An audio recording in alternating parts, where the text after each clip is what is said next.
Hi, I've really tried to make this video, but it is so nerve-wracking, and my hand drawings and handwriting is just so terrible. But right now I'm going to be doing a draw my life, and this might be a bit grimmer than most usual draw my lives, but all I can do is try to be honest with you guys and tell you guys my story. So everything started in 1991. My parents, they were together, they were in love, they did the business and stuff happened. And I was in there. And it was pretty cozy until this alien like creature just came out of nowhere and just started menacing me and sharing my space. And I'm just like, what is going on? And I was so frightened and scared for my life and stuff. And turns out it was my sister. But yeah, I was in there, and then she came out of nowhere, and we were sharing space.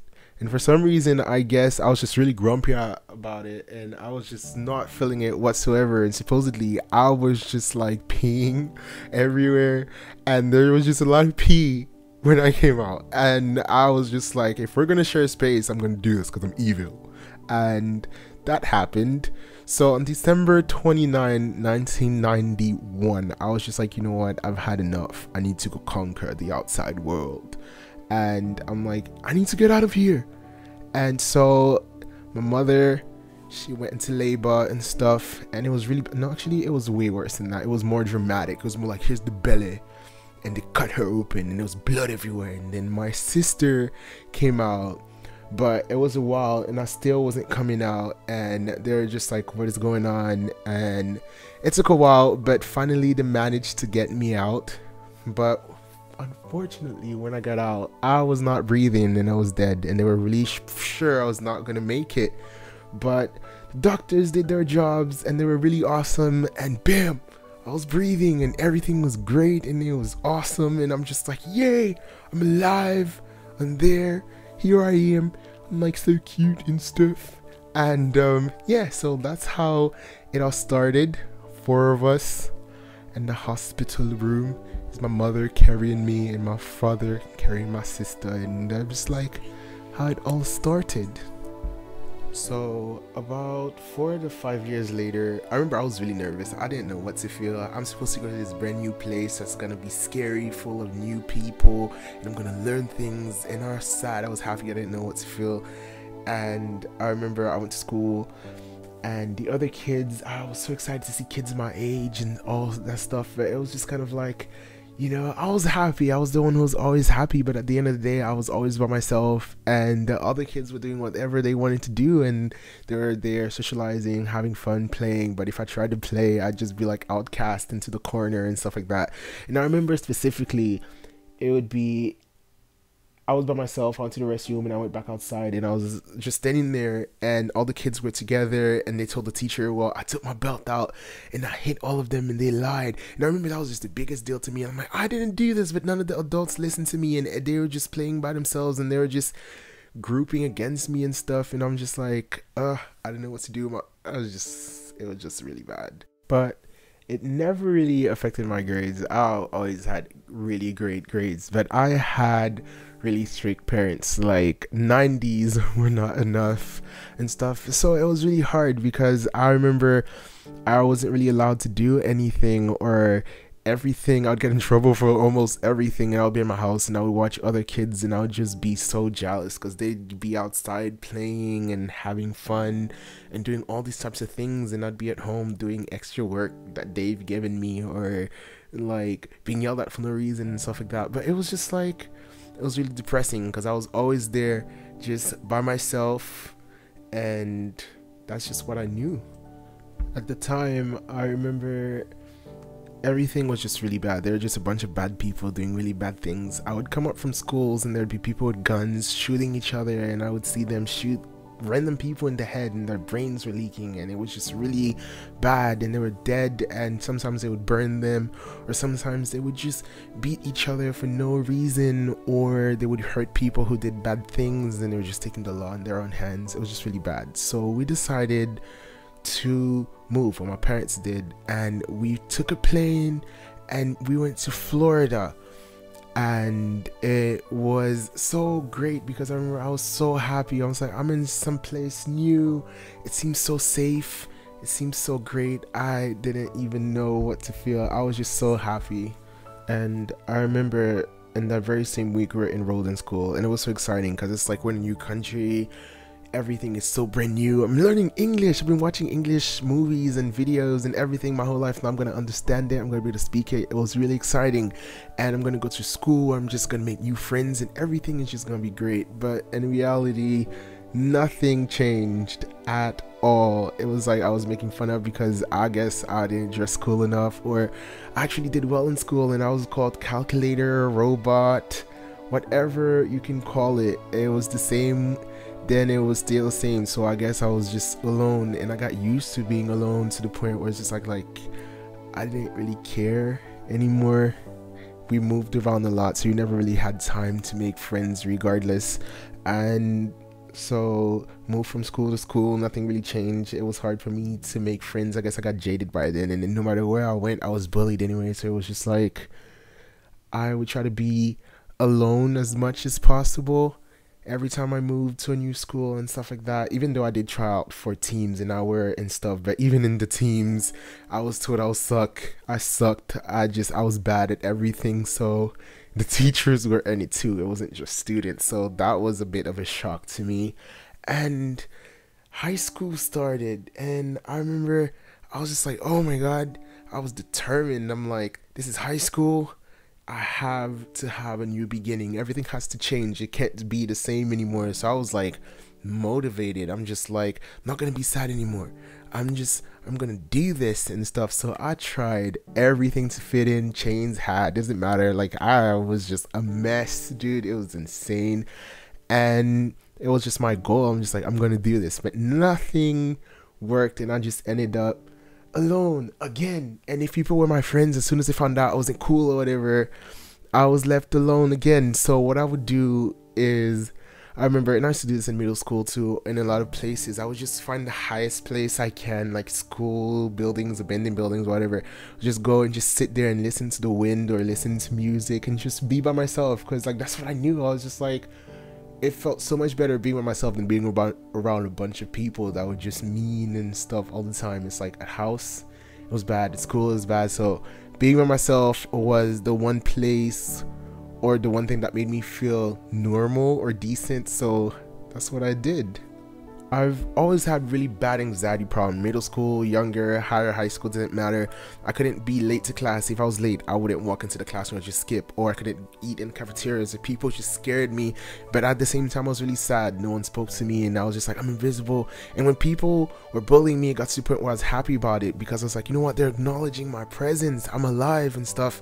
And I'd be laughing, and they would thought that was weird, so they stopped bullying me. And you know, it came time for us to move again. So about 5 years ago, we moved to Canada in Montreal, and I didn't really know what to feel. I'm like, I'm used to this feeling, we do this all the time, it's fine, whatever.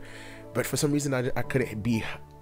I was kind of excited because I was like, you know what, it's a new country and I'm older now, and it's gonna be completely different. It's a fresh start and stuff. And this time there weren't really bullies or people talking or anything like that. It's just all the English schools I couldn't attend, so I had to attend the French school, and there was a big major language barrier. Like, I couldn't understand everything. It's just I couldn't speak fluently like they did, and the accent was just so weird, and I was just like, oh my god, I don't know. And it was just like, so yep, again, I was completely by myself again. So that was hard. But at 17, I graduated. I skipped a few grades. I was good. And college, I mean, I was really happy about it, even though my parents weren't, because they're like, oh, I thought you wanted to be a lawyer or whatever. And I'm just like, no, I went into arts and communications, and they were really pissed and stuff, and some really bad things happened. I'm not gonna go into details, but I was excited. I was just like, you know what, for the first time ever, I went someplace where people were actually talking to me. I was just like, oh my god, this is crazy. And I really didn't know how to react, and people were just like, why are you so shy? I didn't know how to handle humans. Like, it was really strange to have someone willingly walk up to me and talk to me, but I could only do it at school because I had like a curfew, and I was like the only person in college that had curfews, and their parents wouldn't let them really do anything because I was expecting, like, I was gonna go to college in the States, and I was going to be in dorms in a way and be able to have fun and stuff, but nope, I was in my house and I had curfews and I couldn't really do anything. And my friends said I was ditching them, so they kind of stopped talking to me, and I would only speak to people at the school and stuff. So that was really bad and annoying, but I worked hard and I did a lot of things, and I was really good at a lot of stuff, and I got accepted into university, and it was just the best feeling in the world. Like, you don't even understand. It was just the best thing ever. But now there was an issue. I needed to pass my French exam, and for the first time in my life I failed a class, and it was French of all classes. So now I failed it twice because I took it during summer school, and I couldn't go to university. A university, design university, that only accepts 100 people a year. My heart was just completely shattered. I remember I was panicking. I was going crazy. Even though in my heart I really knew if I went there I would have been really unhappy, because I knew what I wanted to do. I wanted to sing, I wanted to entertain people, but you know, I had to play a role. I'm like, oh, I can't say that to people and stuff like that. I need to just do what regular people do, go to school, learn, and get a regular job and stuff like that. My heart was broken, and so I had to start the school year all over again. And that was around the time where I was really considering, like, I want to do a YouTube channel. I want to do this because I have been watching YouTubers since I was a kid. I am talking about 14, 15, 16. Like, I've been watching Shane, Joey, Tyler, Danny Noriega, Miles J, Nigga Higa, Kingsley.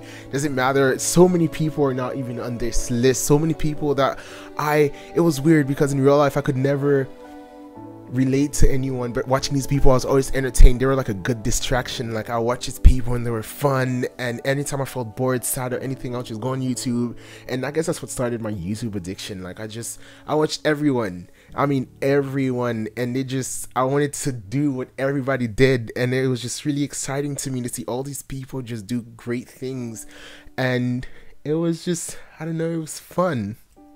I took French again and I passed the class, and I graduated college, and I had 6 months to decide or apply for university, and I decided, you know what, I'm just gonna post YouTube videos. So I started posting YouTube videos, and I had so many different channels, and I was testing so many different things. I was singing, I was doing skits, I was copying so many different YouTubers. Everyone in that list I was trying to be like.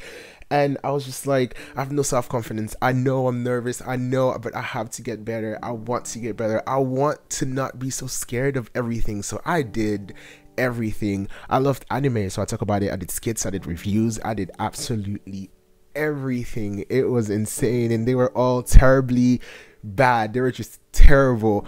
And on June, I think it was June 4th, 2011, I did the ReactionResponseKing channel, and you know, it was weird because I did everything on it. Like, I deleted all the other channels, and on that one channel I did everything, reviews, everything, and for some reason people started watching, and it was so nerve-wracking because I have no confidence. I'm like, why are these people watching me? What the hell is going on? This is so weird.